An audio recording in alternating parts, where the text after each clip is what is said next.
আমাৰ চৰকাৰে নিজৰ ভৰিৰ ওপৰত নিজে থিয় হৈছে। আজি জাগিৰোডত সেমি কণ্ডাক্টৰ ইণ্ডাষ্ট্ৰী আৰু অহা কেইমাহমানৰ ভিতৰতে অসমত এনেকুৱা দুটা আৰু ডাঙৰ ইণ্ডাষ্ট্ৰী।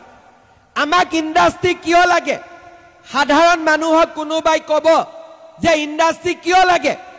আজি আপোনালোকে চিন্তা কৰক, আমাৰ ল'ৰা ছোৱালীয়ে 7,000 8,000 টকা চাকৰিৰ কাৰণে কৰ্ণাটকত আছে, তামিলনাডুত আছে, তেলেংগানাত আছে, অন্ধ্ৰপ্ৰদেশত আছে। ল'ৰা ছোৱালীকেইটাৰ যেতিয়া বেমাৰ হয় চিন্তা কৰাৰ তাত মানুহ নাথাকে। যেতিয়া মৃত্যু হয় কিবা কাৰণত বেমাৰত, মৃত শৰীৰটো অসমলৈকে অনাত কষ্ট হয়। মোৰ এটাই লক্ষ্য, 1 লাখ টকা পাবৰ কাৰণে বাহিৰত চাকৰি কৰিব যাওক, মোৰ আপত্তি নাই। কিন্তু 7,000 8,000 টকাৰ কাৰণে অসমৰ বাহিৰত চাকৰি কৰিবলৈ যোৱা ল'ৰা ছোৱালীকেইটাক মাকৰ বুকুলৈ উভতাই অনাৰ দায়িত্ব আমাৰ আছে।